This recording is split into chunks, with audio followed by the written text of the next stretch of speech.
Ramdam ang pakikisimpatya ng mga netizens sa mga larawang ito na trending ngayon sa social media.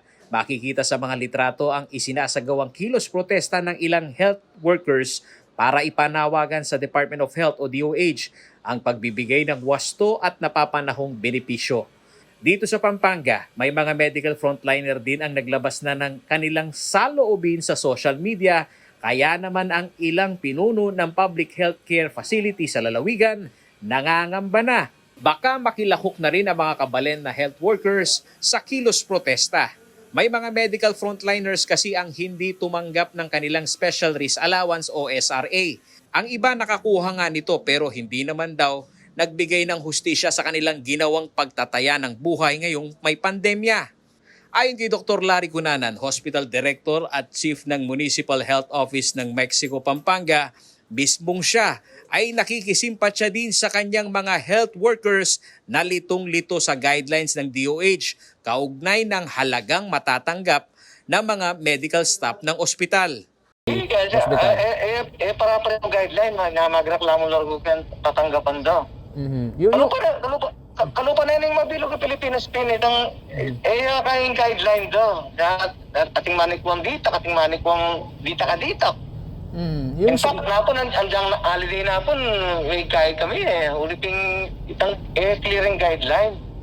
Sumbat ni Dr. Cunanan sa DOH, hindi maaring sabihin na tanging mga COVID-19 medical personnel lamang ang tatanggap ng SRA. Dahil umano sa nararanasang surge, nagkakaroon na ng rotational duty ang kanilang mga medical staff.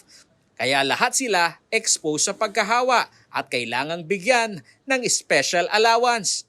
Actually, mag-rotation lang. Siyempre, may mahal din COVID. Dumaan lang kitang pasyente ito. So, ega na gana expose. Dapat ega na gana mirinan, ne? Wow, happy nito. Happy ng contention dargo. Kahit compute na rin DOH. Adwa ka nga doon ni Kai Kanita, pero in fact, 24/7 shifting. Kaya magugulo talaga.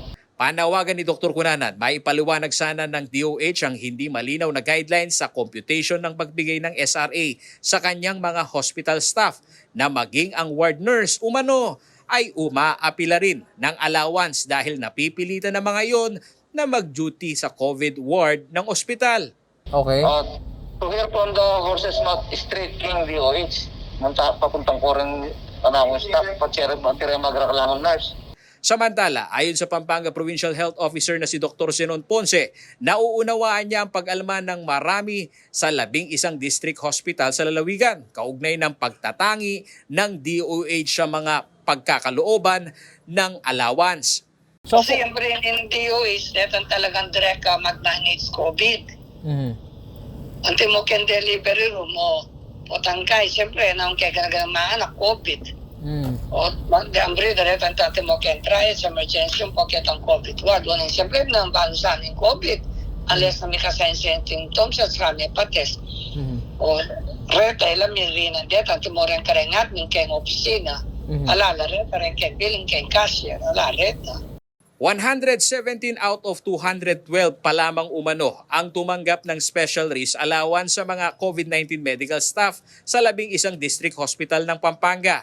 Samantala, nauna nang nagbigay ng pahayag ang DOH na mismong sila ay umaapila sa Kongreso kaugnay ng batas na naibalangkas para sa mga benepisyaryo ng special risk allowance.